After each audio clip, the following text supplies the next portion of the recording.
BiagNiLam-ang, an Ilocos epic by Pedro Bukaneg. A couple named Don Juan and Amongan lived in a faraway barrio of Nalbuan.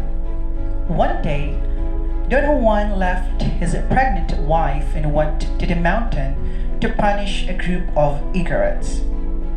While he was in the mountain, Namongan gave birth to a baby boy. The baby was different from other babies because upon birth, he could already speak. He wanted his name to be Lam-ang, and he was the one who chose his godfather when he was baptized. "Where is my father?" Lam-ang asked his mother, Namongan. "He is in the mountain to settle his feud with a group of egrets there," said his mother. Lam-ang felt sad. He hadn't seen his father since he was born, and he was terribly longing to see him. "Would it be long before he comes back?" "I don't know," answered his lonely mother, Namongan, who was also terribly missing her husband. "I don't even know if he's still alive."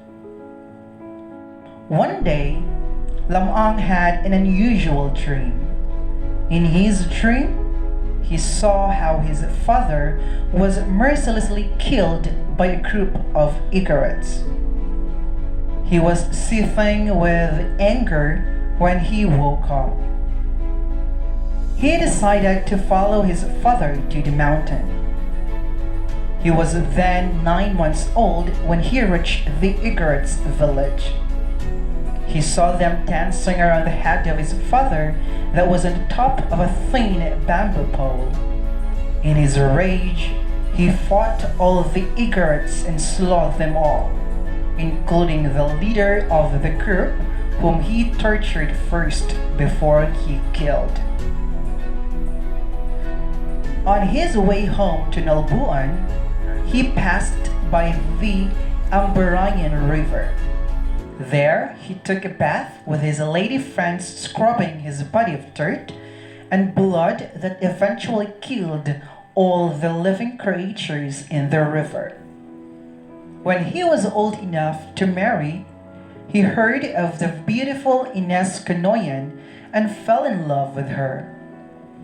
When he went in Ines' place to court her, taking with his white rooster and his favorite dog, when he arrived at her house, he was annoyed to see Ines' many suitors in front of the house.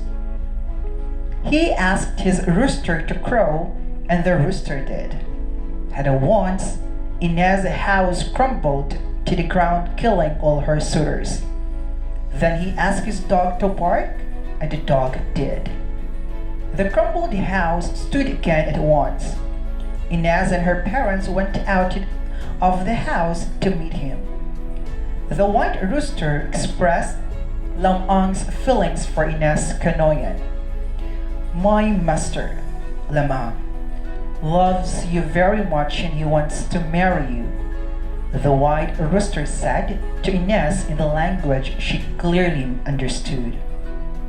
"I'll marry you if your wealth could equal our riches," answered Ines Canoyan.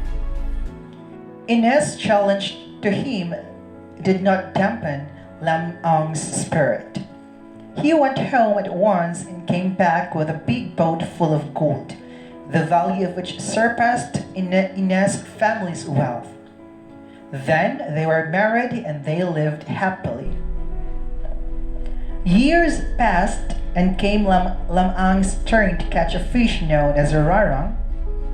It was an obligation of every married man in the community to catch a rarang. Lam-ang, however, felt that he would be killed by a barkahan, a kind of fish that belonged to the shark family, once he set out to catch a rarang. But he had to do his duty, and one night, he sailed out to the sea. He was killed by a barkahan as he had foreseen. Ines wept in sorrow. Lam-ang's white rooster thought of a way to bring Lam-ang back to life again. Ines Canoyan paid a deep-sea diver to locate all the bones of Lam-ang under the sea. The diver found all the bones very easily and Ines put them together.